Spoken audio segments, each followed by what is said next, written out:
Cricket అనేది ఈ రోజు ఏ లెవెల్లో ప్రోత్సాహం పెరుగుతుందో ఇప్పుడే మనం టెస్ట్ మ్యాచ్ కూడా గెలిచి వచ్చినాం. దాని వ్యూవర్షిప్ చూసుకుంటే చాలా పెద్ద ఎత్తున పెరిగింది. నేనేమంటున్నా, ఇటువంటి స్పోర్ట్స్ కార్యక్రమాలను ఇంకా పెద్ద ఎత్తున తీసుకుపోవాలంటే యావత్ తెలంగాణకు తీసుకెళ్ళాలి. నేను ప్రత్యేకంగా ముఖ్యమంత్రి గారిని మనవి చేసుకుంటా. ఇక్కడ ఉన్న మంత్రులు ఇద్దరికి బ్రదర్స్ కూడా నేను రిక్వెస్ట్ చేస్తున్నా, ప్రతి ఒక్క జిల్లాల ఒక క్రికెట్ స్టేడియం కట్టించే కార్యక్రమాన్ని పెట్టుకుందాం. మన తెలంగాణకు తీసిన యోద్ధ పోరాటులకు వాళ్ళందరి పేరు మీద ఒక్కొక్క స్టేడియం గిట్ట మనం ఒక్కొక్క ఏరియాలకు మనం గిట్ట కట్టిస్తే యూత్కి చాలా పెద్ద ఎత్తున సపోర్ట్ అవుతుంది. నేను ప్రత్యేకంగా మంత్రి పదవులకు ఇద్దరికి రిక్వెస్ట్ చేస్తున్నా.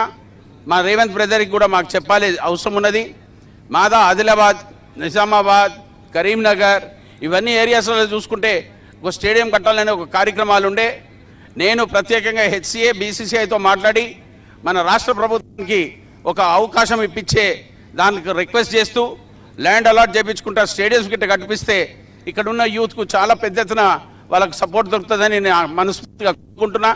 నేను మంత్రుల వర్యాలకు చెప్తున్నా కూడా, ఏ రూపంగా పిల్లలకి గిట్ట ఎంకరేజ్ చేస్తే యూత్కు వాళ్ళకి చాలా పెద్ద ఎత్తున ఎంకరేజ్మెంట్ అవుతుంది. ఒక తరఫు నుంచి స్పోర్ట్స్ ఉంటాయి, ఒక తరఫు నుంచి ఎంకరేజ్మెంట్ కూడా ఉంటుంది.